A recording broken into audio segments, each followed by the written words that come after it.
Je vous salue au nom de Jésus-Christ, notre Seigneur et Sauveur. Vous êtes sur la chaîne chrétienne Le Son de la Trompette de Dieu.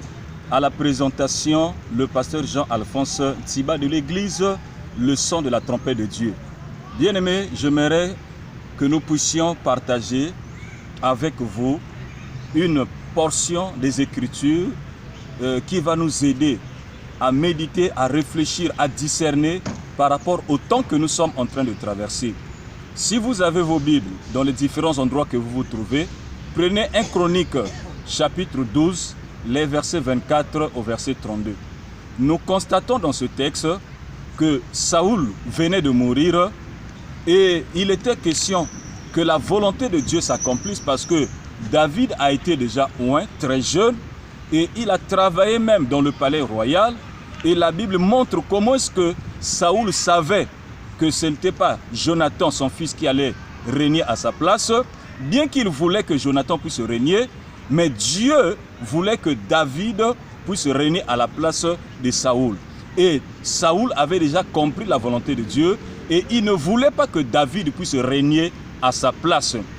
Mais le constat fait, quelque temps après, Saoul était mort sur le champ de bataille avec son fils Jonathan. Et il fallait que la parole de Dieu, la volonté parfaite de Dieu s'accomplisse, que David soit investi roi en Israël.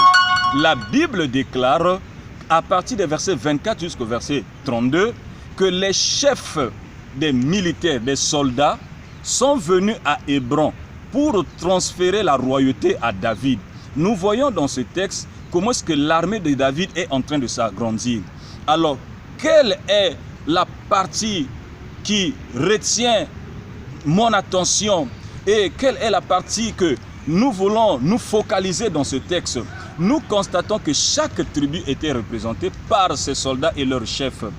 On nous cite plusieurs tribus. Si vous lisez ce texte, il y a plusieurs tribus. Mais il y a une particularité au verset 32.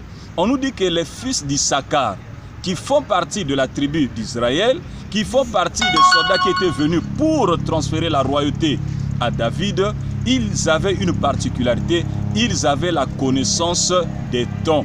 Oui, bien-aimés dans le Seigneur, tous ils étaient des soldats, tous ils faisaient partie d'Israël, de la nation d'Israël, mais il y a une particularité par rapport à cette tribu, ils avaient la connaissance des temps.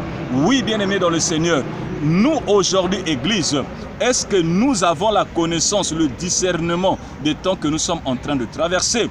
L'espérance de l'Église, c'est l'enlèvement. L'espérance de l'Église, ce n'est pas aller en France, aux États-Unis, dans un pays développé. L'espérance de l'Église, ce ne sont pas les mariages que nous célébrons dans les églises. Toutes ces choses sont bonnes. L'espérance de l'église, ce n'est pas construire des maisons, acheter des parcelles, des voitures. L'espérance de l'église, ce n'est pas faire des enfants. Ça, ce n'est pas l'espérance de l'église. L'espérance de l'église, c'est l'enlèvement de l'église.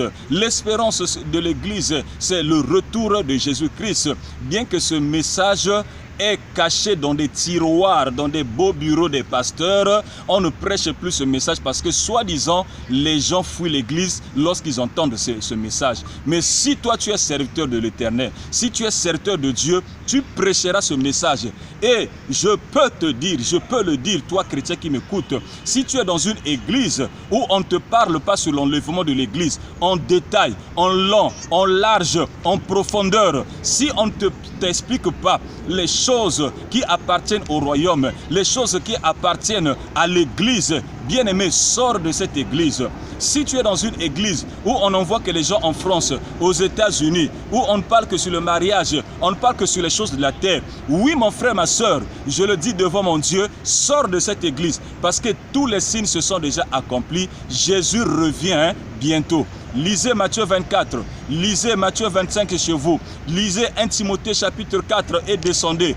Nous avons beaucoup de prophéties qui attestent que Jésus-Christ revient bientôt et ces prophéties se sont déjà accomplies. Les mêmes prophètes qui ont prophétisé sur la première venue de Jésus, ce sont les mêmes aussi qui ont prophétisé sur la seconde venue de Christ. Que vous le voulez ou pas, que vous, pasteurs, vous le prêchez ou pas, Jésus va revenir. Et comme j'ai l'habitude de le dire, il y a toujours un reste fidèle à l'Éternel qui annoncera cet évangile du salut. Que Dieu vous bénisse. C'était votre bien-aimé, le pasteur Jean-Alphonse Ntiba de l'église Le Son de la Trompette de Dieu. Shalom, shalom et shalom.